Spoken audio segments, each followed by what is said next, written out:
at National Fire Academy, and shortly thereafter I became one of the co-founders of the Oregon Fire Recruitment Network, which has been so amazing getting to know recruitment folks throughout the state of Oregon. It's been a huge blessing as far as, you know, getting to know each other, being able to share ideas and that sort of thing. And so with that, I was hoping to just kind of go over. I'm going to share a little bit about the organization that I work for.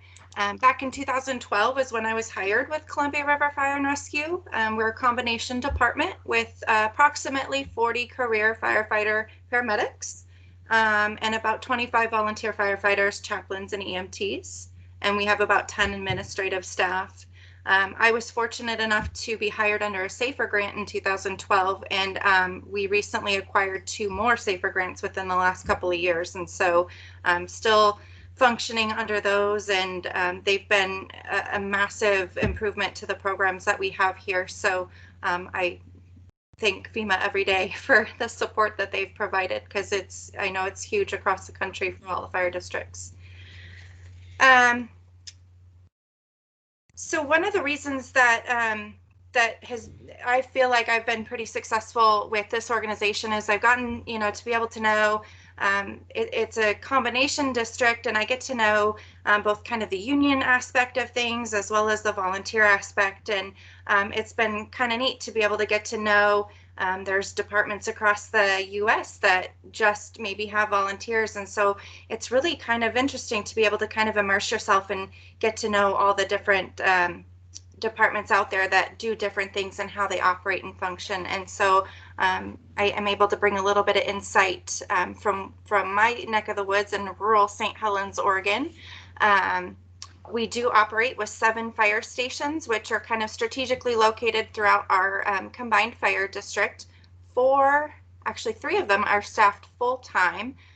This station here is the one that I actually work out of. It's a cute little old historic station that we are actually working on remodeling right now for larger dorms. We have 6 career firefighters and a couple of EMS only staff that work out of here day in and day out, and we're basically kind of a bedroom community, if you will. And so any medical calls that we get, we end up having to drive 45 minutes into the Portland, Oregon area to take folks to a hospital.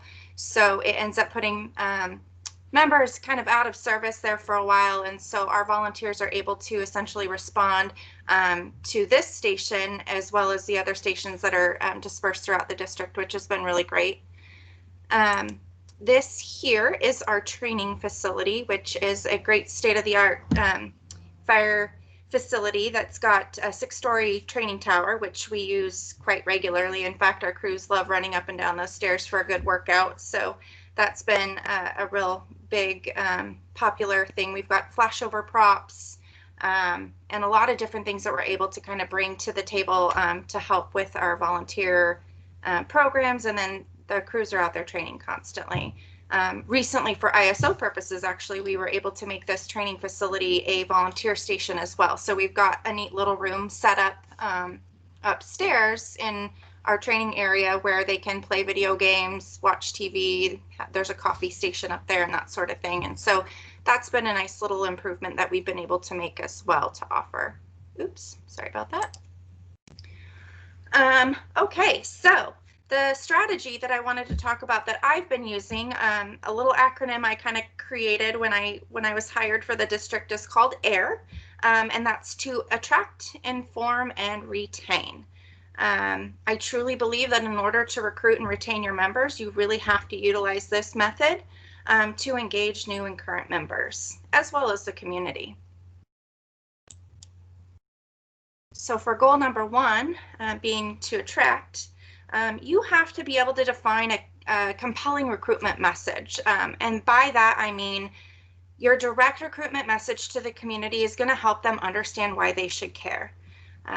You know, I feel like with social media, websites, and different type of contents that you're able to put out there, keeping that message consistent and positive really helps to get the community to understand what the fire district does, what we're about, and it definitely highlights the people that are in your district, that you're able to kind of share what it is they do, what we do, how we do it, and engaging with the community. So I know we have an insurance agency, a local insurance agency that reaches out quite often. They'll pop by and bring little goodies and treats and that sort of thing. And I think just by sharing our message through social media has really engaged them a little bit more. It's some of the feedback that I've been given is, you know, hey, we love you guys. We see you out. We see you're doing these different things to engage in the community, and we appreciate you. And so being able to utilize that social media has been huge for our district. And then one of the other things we do is identify people in our community who already have connections to the fire department. And we plan targeted campaigns to reach out to them. So, you know, maybe our local sheriff's office, we recently for Halloween kind of combined with them to do a little drive-through candy handout essentially for the kiddos. Since a lot of people were a little bit scared for COVID going door to door, this was a really good, safe community partnership that we had. And we shared it on social media, and it was definitely fun. And so some of those are things that I go to, that I personally utilize, and do different fun little events with them and other local, there's a community kind of a recreation center, if you will, and they also do things like this. And so we fairly regularly partner up with them to do different things to attract not only the community as a whole, but it's also a really good recruitment tool for us as well. Another option would be to use local resources and plan broader outreach campaigns to reach different individuals. So we've got a Chamber of Commerce that I joined to essentially see what other agencies in our community or businesses in our community are doing, but also they help to send out messages. So I think it's like a $300 annual fee that we pay to be part of their chamber, but they definitely are really helpful with anything that we need to post or send out or get messages across. It's a great local resource that we have as well. And as Winston Churchill says, never give up. So always keep asking. I know we've got folks that we've recruited before that maybe had to leave, or people that said no, not right now, but I haven't given up on a few people, and definitely plan to continue asking them to come back and join us at some point. That said, getting out into the community, yes, that's me up there in that photo with the Sparky head on. We are a part of essentially 5 different agencies that within our county that we share tents and resources with. So when we go to different local events, we can kind of help each other and recruit for each other at different community events. So this picture here, we're at our local fair and rodeo, which we did not get to do this year because they did not have that event, but I'm definitely looking forward to that again in the future. Fire prevention events at local schools, stores, raffles and prizes. Of course, word of mouth, as you all know, is one of the #1 ways to get folks attracted to your fire agency. Open house events are always fantastic. It might bring demographics or different folks into the house that you haven't seen before. Maybe they weren't aware. I mean, more often than not, as you know, people cannot differentiate a volunteer from a career firefighter, at least in our area. And so it's great to be able to share that we have programs that are available to people that may not have thought that they otherwise could have done something for our district. So that's always a good way to go as well.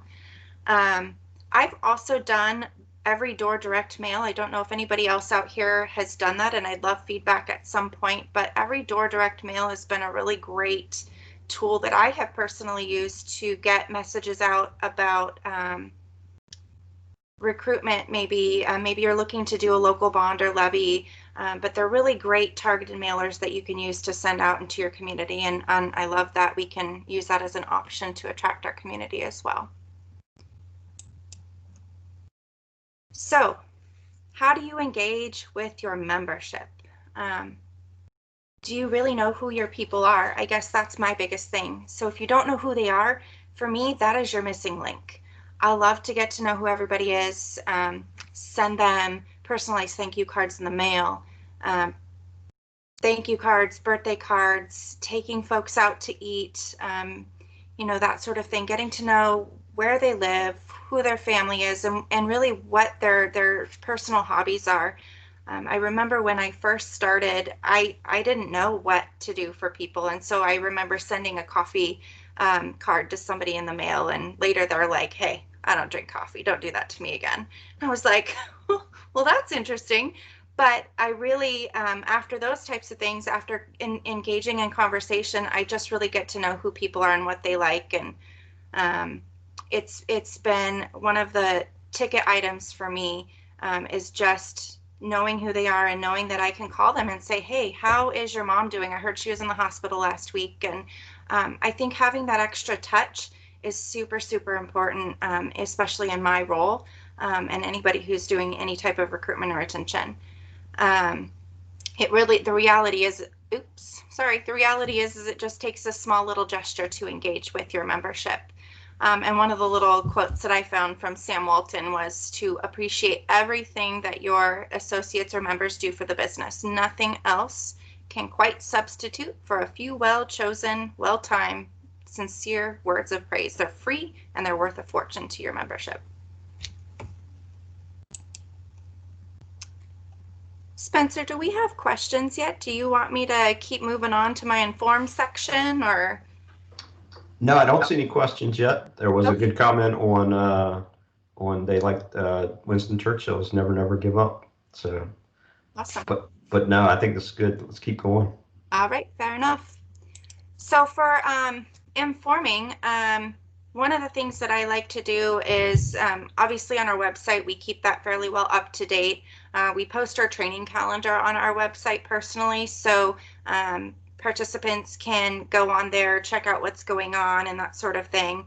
Monthly information sessions for me, it just basically means our volunteer association evenings. We were able to kind of get everybody together, give information. And I know a huge benefit for our career staff and our volunteers is to kind of have an all hands information session. It may not be that you have a lot going on, but people really love that like extra engagement and that extra touch from your chief level officers or anybody to just kind of say, hey, these are the things we've got going on today, or in the coming months, and we wanted to just kind of keep everybody informed and in the loop. That really goes a long way. That extra communication is definitely huge. For me personally, and I don't know everybody else's background here, but I'm not a firefighter. I came into this position with a background in knowing about volunteer programs and that sort of thing, but it has been a huge benefit for me to be able to go every week to drill. I might not put water on the fire. I might not be involved in helping, pull folks out of a car if there's a car wreck or anything like that, but I'm an extra set of hands, and I gain so much knowledge by just being there and being physically present. And people kind of look to me as I'm kind of the mom of the group, and so it's like, hey mom, we have a question. Oh look, she brought snacks for us tonight. But just bringing things, being supportive, and kind of just having that like extra cheerleader touch is really what I've been able to bring to the table. And it's gone a long way. And so I encourage everybody here, do the same thing if you don't already. It really does make a huge difference. And frankly, I've learned a ton. And so if nothing else, you learn a little nugget every time you go and participate. And it makes you much more knowledgeable in your role. And certainly as public information officer, I kind of have to know what I'm talking about when I'm doing press conferences and that sort of thing. So it's been a bonus prize for me. I personally also send monthly email updates. I'm big on communication. So you'll see here, I update social media, I send email updates. So even though I might have a training calendar already there, I've gotten a lot of great feedback that's like, hey, Jennifer, I really appreciated that you sent that extra email out because it broke everything down for me and I didn't have to go back and look 5 more times for that one thing that you said we were supposed to do this week. So thank you. So really just any over communication I definitely encourage. And that's going to keep your members engaged, and they're going to know that that's just something extra for you that you do. Creating a binder or thumb drive I also find to be super important, because they can kind of take home that information with them and have it there to look at. And certainly it's a pretty cheap and simple thing to do for folks to be able to give and provide that information if there's not like a local drive that they're able to look at from the station itself. We also, we recently, actually within the last couple of years, have what's called senior firefighters of our volunteer ranks. And I don't know if other folks do that out there, but just Monday night, and I'll go into this here in a little bit as well, but we have what's called a GroupMe app on our phone. And so I created this group for our volunteer program where they can kind of text and send different information. And I tell them, keep it clean, keep it, it has to just be about work, because nobody really wants their phone blown up about all sorts of random things. But Monday was Martin Luther King Day, so we didn't have an actual training planned that day. And one of our senior firefighters had sent out a message saying, hey, tonight we're going to meet up and we're going to do a drill about extrication. And a couple people were like, well, what do you mean it's not on the training calendar? So it's not happening. And I was able to quickly get on there and say, hey, this is your senior firefighter trying to get you a little bit more engaged. And I love that we have this solid group of folks that's able to get out there and want to do a little bit extra and a little bit more. And it provides that kind of extra mentorship, if you will, to some of the newer, or more green members if they are looking to get a little bit more of a hands-on training. And that's been really great. And they kind of go above and beyond on their own. And we love that. So adding to that, recognizing outstanding achievements by volunteers and publishing them. I definitely have members that are like, hey, don't ever put me on Facebook. I don't want to be on there. And I totally respect that. And I won't do that for certain individuals. But for the most part, people really love seeing that out there. And it's great to see the community go, oh, hey, I know that guy. He's my neighbor and he's great. And thank you so much. And so that little extra step is a way to definitely inform your community, but keep your members engaged as well as the community as to what you've got going on.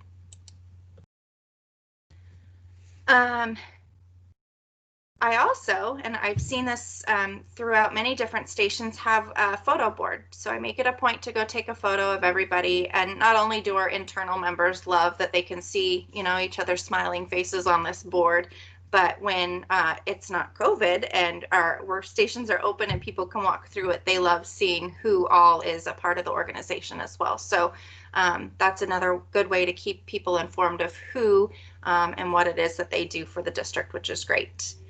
And then having a bulletin board. I don't know, I don't think all of our stations have it just because they're not all staffed, but putting kudos messages up on these boards, thank you notes from the community, handouts. Maybe somebody needs an EAP program, employee assistance program, and they're afraid to come to me and ask. They can grab that little card off that board and never, do anything with it, or maybe it helps them out. But having those boards in places to just kind of go grab little informational nuggets from is always great. And then, like I kind of mentioned earlier, having multiple forms of communication is definitely a great way to keep your membership engaged and informed. Email, text, the GroupMe app that I mentioned. We utilize Active 911 as a method of getting our calls. And of course, I can always send little messages out that way as well. Maybe we need more help on a call or that sort of thing. We use that for that. But I also have a Facebook group too. I mean, sometimes people wake up in the morning and look at Facebook and they're like, oh, there's Jennifer. Oh yeah, reminder, we have something to do tonight. So having all these extra methods might be overwhelming for some, but it can be very beneficial. Keeping your information in print current and accessible. If it's not current and up to date, that's not good information. And people are always looking for what, the 804 form that's current and up to date that you might need out on the training grounds or whatever. It's super important to have. Otherwise, outdated information is not going to help your membership. So always try to keep your documents and whatnot updated and accessible. And kind of, we talked about some of these other things already, but volunteer of the week, month, year, recognizing their achievements is super important. and maintaining that regular communication. I also like to solicit feedback and encourage the community engagement and accountability. So, hey, what is it that we did on that call last week that was great? Or, maybe we get some sort of feedback that's a thank you message. Our firefighters, paramedics, and members as a whole love to hear that feedback. So if you get it, if you see it, if somebody says thank you, or even if it was like, hey, you guys are driving a little too fast down the road, share that information because we need to know.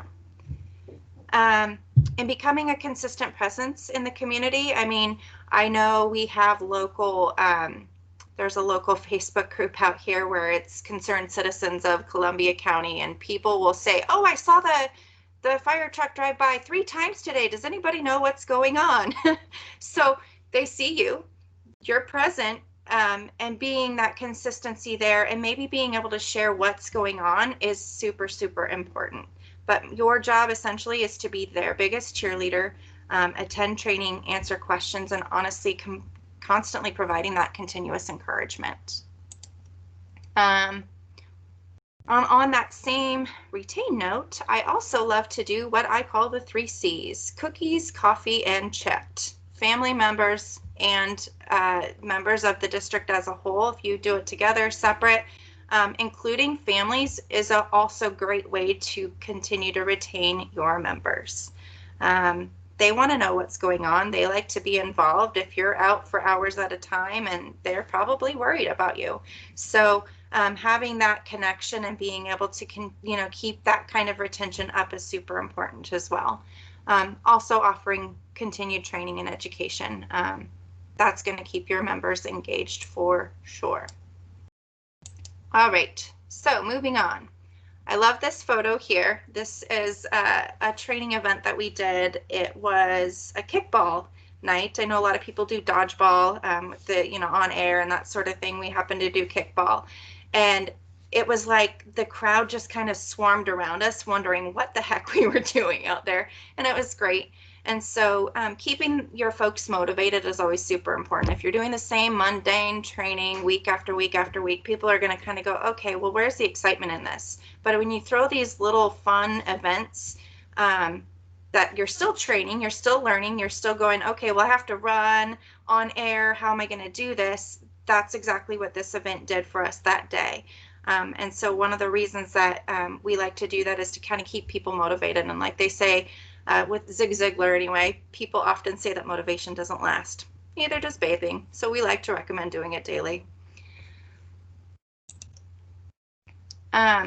So as I've mentioned, kind of as we go down the path here, engagement. How do the following things relate to the fire service? Well, recognition, as we've discussed throughout this, it increases your employee motivation. People like to be recognized for their hard work. I know I usually am like, oh, no, I don't need the thanks. I do. Every now and then it's nice to hear. I try to stay under that little radar, but there are definitely people out there that want the pat on the back, and they need it. They deserve it. They're doing a lot for this district, for any district really, and giving people that extra encouragement is definitely helps essentially in your productivity levels as well. And so one of the things I say here, get to know your people by taking a sincere interest in them. I know I mentioned that earlier, but people don't care how much you know until they know how much you really care. And that's one of the things here that the theory really holds true. For me personally, I've been here for almost 9 years now, and coming into a district where they didn't know who I was, they didn't know what I brought to the table and that sort of thing, they didn't care what I knew. But once they realized how much I cared about them and what it was I was really there to provide and what I was there to offer, that's where our connections started to work better. And that's where people recognized, oh, Jennifer just wants to help. Like, this is what she's here to do. And so you end up getting to do your job even better, and people support that. So I highly recommend those positive relationships are definitely very, very important as far as an engagement stance goes. Your members are always going to be looking for opportunities to learn and to improve. And so give them those opportunities, because you're going to get more production out of people when you do. there's always something new to learn, and I highly recommend that we give them that opportunity. Same thing with fairness. You offer the fairness for everybody. I know I hear my boys say all the time, well, that's not fair. How come he got to do this? Well, you know, we're all at different levels, and as we go, it's still fair for everybody, I promise.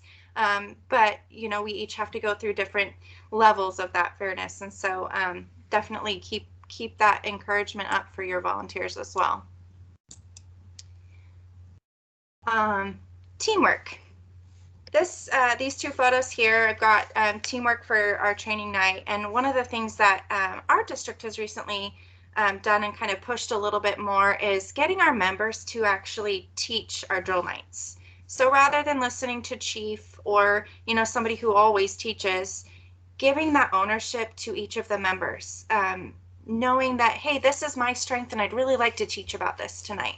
And letting them do that, it shows not only teamwork, but it gives them that a little extra boost of confidence that they're capable of doing these things, and it shows your team that you can too. And one of the other pictures here down on the bottom, we have this awesome generator in the middle of our yard outside of our fire station, and the crew was like, hey chief, we really want to make our station look a little bit better, and they took that ownership and they worked together as a team to present this idea, and they built a fence together. And it's not, you know, it's not this huge exciting job, but they wanted to do it, and it meant a lot to them. And I think being able to offer those little things for your members to do that they can take ownership of is great. And last but not least is having a good partnership with your community. I will share on the bottom left, obviously, some of the fun things that we miss. I love the little preschool events that we get to go to. They ask the most random questions, but it puts a smile on your face and it shows what it is that the firefighters do, and it kind of gives those kiddos something fun to look forward to in the future, and they can go home and share what they've learned and talk about fire safety and that sort of thing. And so it's really having those partnerships with the local schools, preschools, whatever, is a really beneficial thing. And on the top, we have we had a call, and in fact, it was a Saturday. I remember this very well. I saw a cardiac arrest call come in, and maybe a couple hours later, I got a call from our paramedic, Michelle, that said, hey, Jennifer, I know it's Saturday. I know you're not working, but I have got a really great thing I'd love to be able to do. Could you come to the station and help me out with this? And I said, absolutely, I'm on my way. And she wanted us to contact the 2 police officers that are pictured here because they were the first ones to show up on scene of this cardiac arrest call. And if it weren't for them, this life wouldn't have been saved. And so they wanted to make sure, especially during everything we've been going through over the last couple of months, that our officers got this positive light drawn upon them, because, you know, it's been a rough few months and the officers definitely needed a little boost. And so she went to the store and bought them a couple of goodies and brought them in, and we thanked them and did a little public service announcement and Facebook post just to thank them. And they were like, whoa, wow, thank you so much. So just having that that engagement with your community and being able to kind of share those thank yous and include them in something. I mean, sure, the police officers are technically going to be on those calls often, but how often do we really go above and beyond to engage and thank them and show them our support and appreciation? And that definitely goes a long way. So really, that's kind of all I had for today. I suspect many of you guys are already doing a lot of the things we talked about, but I challenge you at the end of this to kind of find 3 different things that might be important to you to work to engage your community and your membership, and see where that takes you. So thanks. Jen, thanks so much. That was really good. If you have a question, you can. There's a raise your hand button. There's a chat button. You can punch it in, or if nothing else, you can unmute yourself and certainly join in. But Jen, I wanted to ask, where do you see you running into trouble with keeping people engaged? What, especially current members, not necessarily with the public? You know, I think a lot of it just has to do with like internal positivity, really.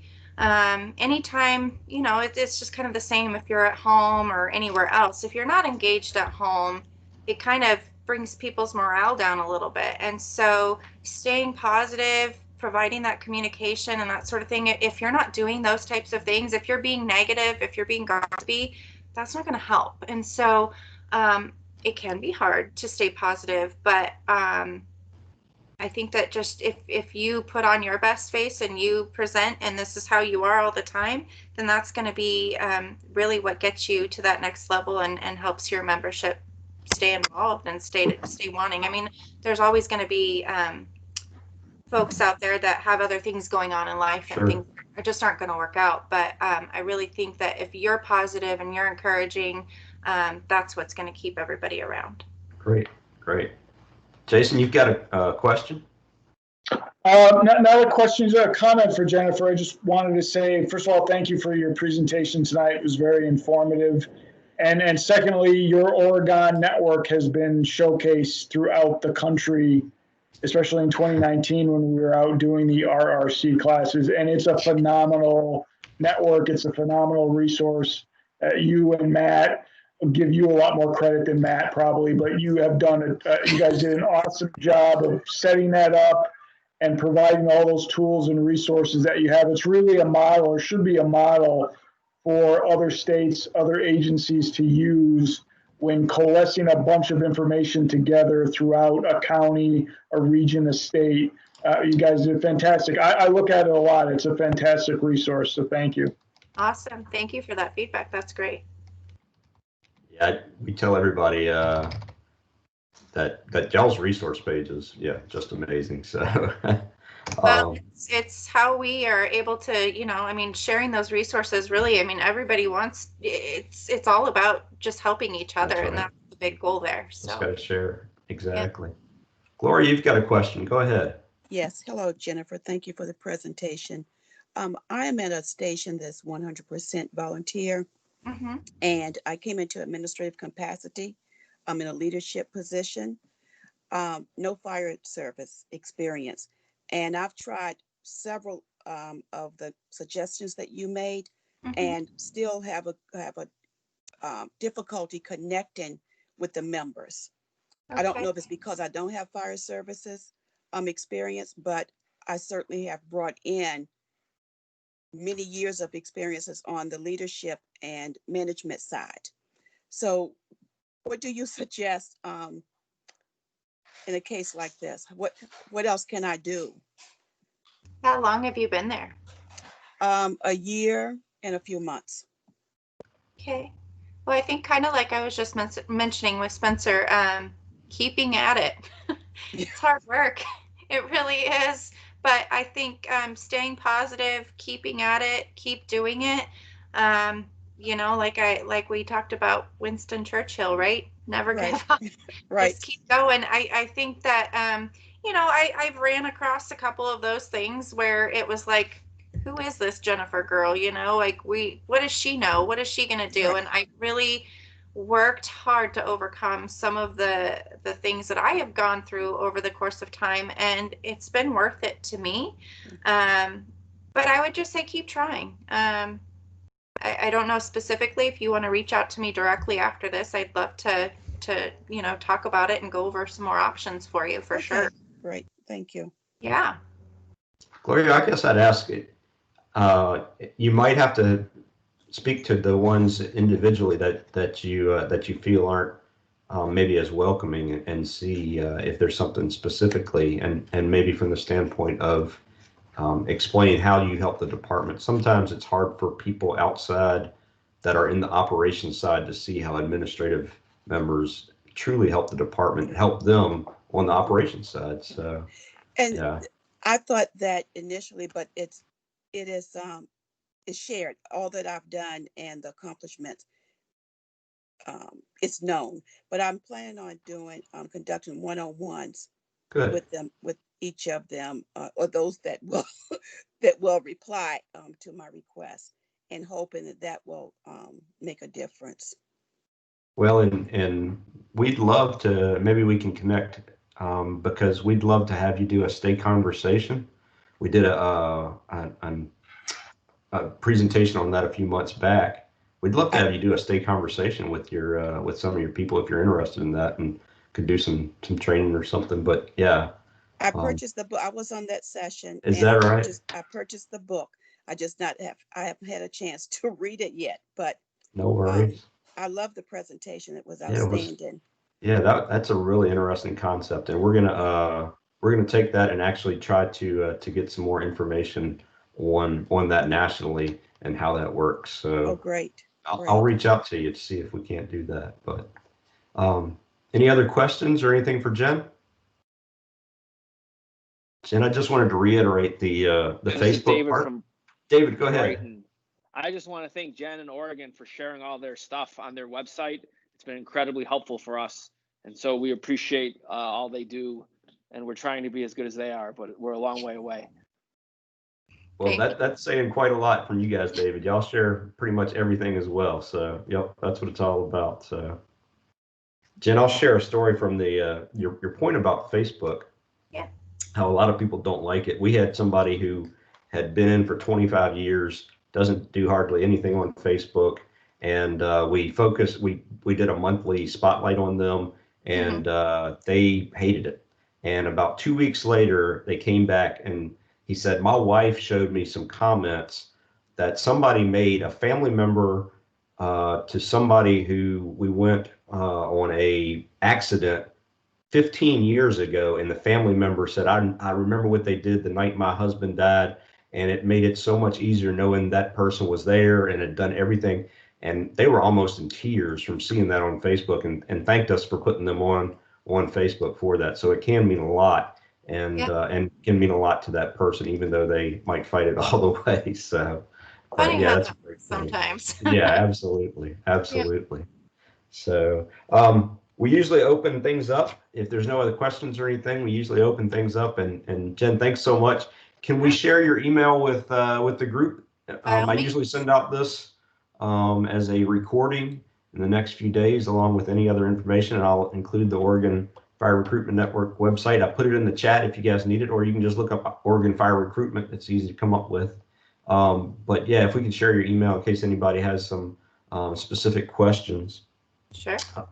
Does anybody want to share any challenges or successes they're having out there? Hey, Spencer, Jason again. Hey, Jason.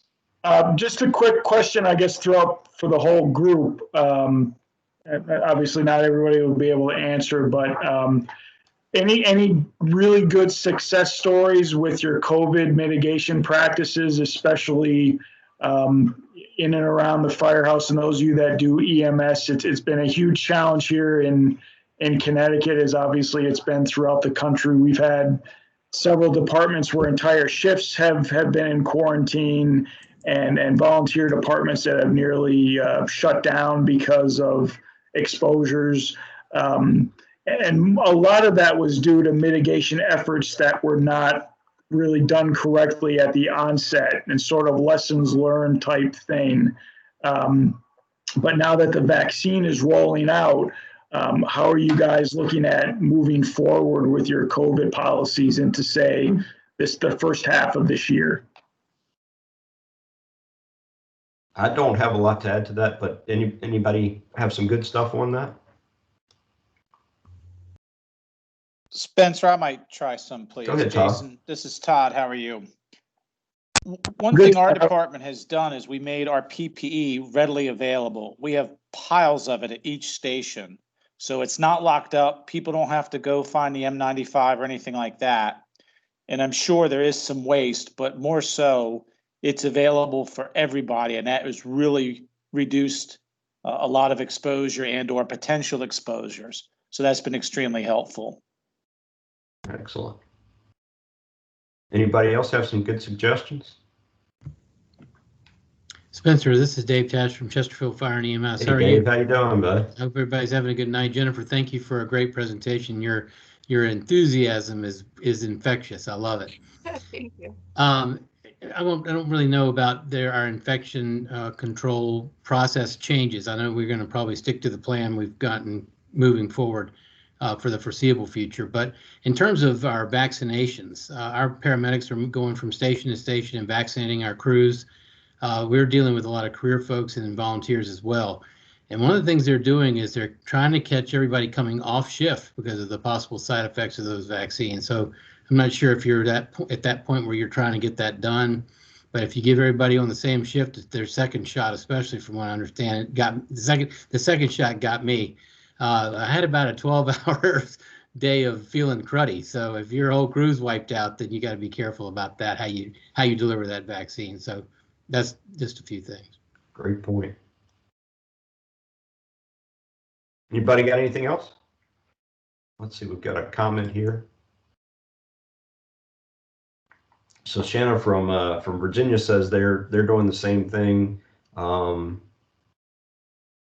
At the beginning of their 4-day cycle for their paid firefighters, that's when they're doing their vaccine, so that in case there's a reaction or like you said, Dave, you're feeling the effects of that, those sort of side effects. Yeah, that's a good idea. That's a good point. All right. So I did want to share with the group. We did have a session today with FEMA on the AFG and SAFER grants. So next week, the fire prevention and safety grants come out for those of you that are interested in that. And so that's, if you want some fire prevention material, it's a great kind of feeds into Jennifer's point about reaching out to the community. You can get a grant there and do some great stuff with that. But I know of interest to everybody is SAFER opens up February 8th and it'll go till March 12th. And I don't know if you're not putting in for SAFER, it's really is something that's that you should. It's a lot of money out there, especially on the recruitment and retention side. There's a lot of times where it's not used. I think it has been used the last couple of times, but yeah, so that'll open up February 8th through 12th. And I will say, if you've never put in for it before, there is a little work you have to do. It's not overwhelming, but it is some work. And so you have to be sure and sign up with what's called sam.gov, which is the federal government's way of looking into contractors. And so that's something, and it's just I'd say it takes 10 minutes or so to sign up with them. You are going to have to put in your bank account and that kind of information. So you're going to want to know what your department's bank account and all. And so you're going to want to know, certain things ahead of time. But you have to have a sam.gov account to apply with FEMA for the SAFER grant. And I know a lot of you out there have we've come into contact with each other through the recruitment and retention class. And so I would encourage you, if you would, to put in for that class and open it up to other people in your area and see if that can't help some.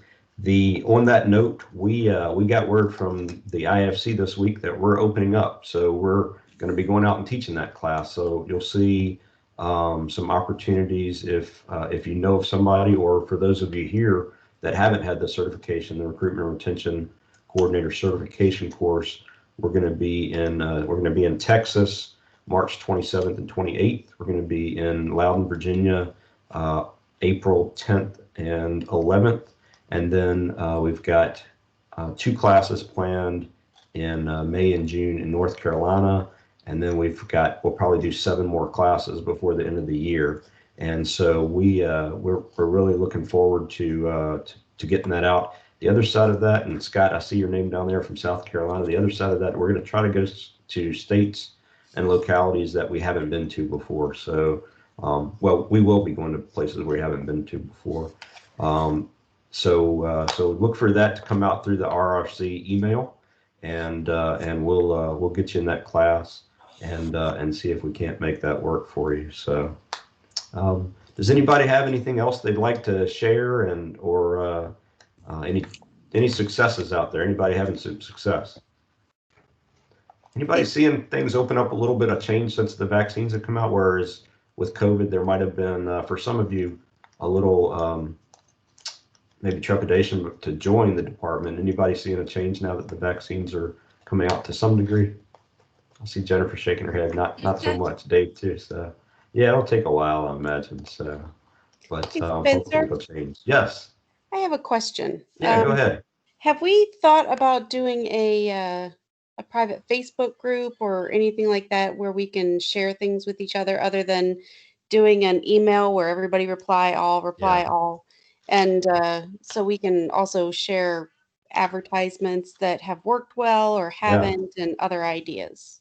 Shanna, I think that's a great idea. Can I get in touch with you over the next week or so? Yeah. And because I don't know anything about that stuff, so to speak. So yeah, I'm glad you volunteered to do that. Yeah, that would be great. Thanks so much. So how's that engagement, Jennifer? Was that pretty good? It's accurate.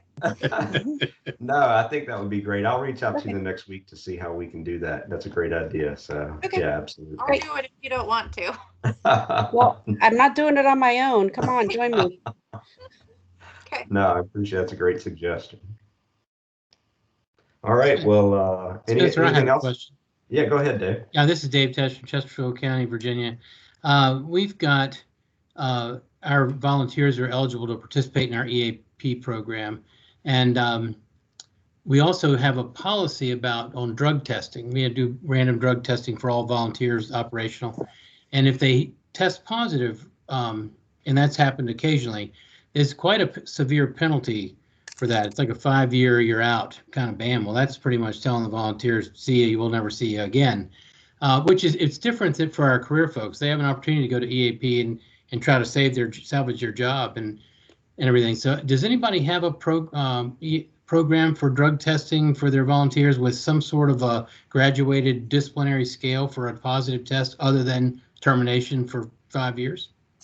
And if you don't want to talk about it tonight and you want to email it to me, that'd be good too. That's Chesterfield.gov.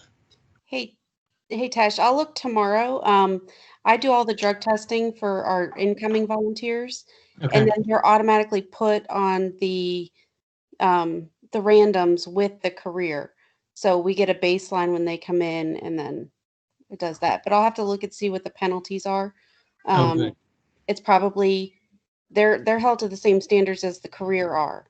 So that's all I'm asking for our folks is just hold them to the same standard, make it consistent.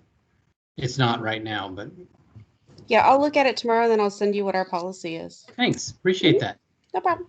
Dave, do you want me to send that out with your email address when I send out the stuff for this meeting with that question? If you would, that'd be great, Spencer. Thank you. Yeah, absolutely, absolutely. Hey, Spencer, it's Bobby Hill from Virginia Beach. Hey, Bobby, how are you? Doing awesome, thanks. Good. I got a question for the group. Is anyone back doing ride-alongs for prospective volunteers? No. None that you know of? Anybody doing that? I see a lot of head shaking, yeah. No, we cannot, unfortunately. Okay, I understand. You know, something to consider, Bobby, might be, I don't know the vaccination, but yeah, that's tough. If they have the vaccination, I don't know. No, it'll still be a while. We're keeping the classes full. I'm always happier when there's more people and there's a waiting list. And it was the ride-alongs that really boosted those numbers up. Yeah, absolutely. And such a great way for people to take a step without taking a commitment, you know? Yeah. Hey, just come down and ride along with us, you know? We'll see where it goes from there. Virtual ride along. That'd be fun. Yeah, Jennifer, I was going to say the same thing. Bobby, do you guys have GoPros? We do, but and that's something that we'll, I think they're going to have to look at from the standpoint of, showing what it's like out on the street, what it's like inside a station and stuff like that. I think there's something in the works this year on the citywide side of it. Of course, I'm out of that now. I'm just back with my squad. Retirement is great, by the way. So I highly recommend it. So Bobby is the former RRC for Virginia Beach, which is, I've been told, is the largest volunteer organization, EMS organization in the country. They're all volunteer. And so is that right, Bobby? How long did you work for them? 11 years and 3 months doing recruiting as a paid recruiter, then also volunteering. And so right now I'm back doing the volunteer recruiting for the rescue squad I've belonged to for a while. So Excellent. social media is the way to go. Yep. That sounds good. Any other questions? Any other thoughts out there? All right. Well, next month we have Paul Chambers. He's going to be speaking on sort of the impact of a long-term recruitment retention plan. Specifically, he's up in Brighton in New York, and they use a system called Trello, which is a business system mostly used in business, and they've been using it to track their members and to track who's supposed to do what and contact who and this, that, and the other. And so he's going to talk a little bit about that. I asked him also, so Paul is actually a former investigator that specializes in interviews with Scotland Yard. So he's got a little bit of an accent too. So, but I asked him also to maybe give a few comments of maybe what we can do in our interviews that he knows from interviewing criminals over the past 20-some years, and that sort of specialty that he has. So he's pretty interesting to talk to about body language and this and that and the other. So, but hey, Spencer, it's Jason. Just Paul, I was part of the group that taught in Brighton, and so for those of you guys that can make it to hear Paul, he did a whole thing for us on interviewing techniques, and very fascinating. So if you can attend next week or next month rather, and spread the word, and congratulations to the Brighton boys. I'm sure they're proud of their Buffalo Bills this season, continuing on in the playoffs. Nice plug. Nice plug. Yeah, Paul is pretty interesting. Well, we're going to switch it up. We usually do the third Thursday of the month.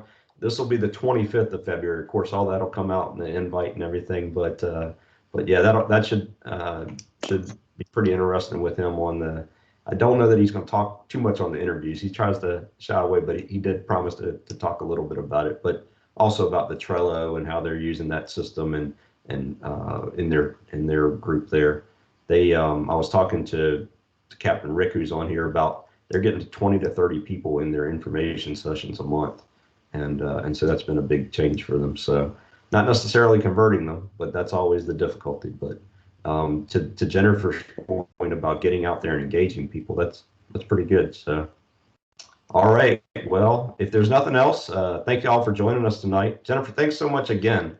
Thanks and for we'll get your information out to everybody in case there's specific questions, and we'll follow up with an email in a few days on the rest of this stuff as well as the recording. So as always, reach out if you have any questions or if we can help in any way. Have a good one. Talk to y'all later. Bye. Bye, Spence.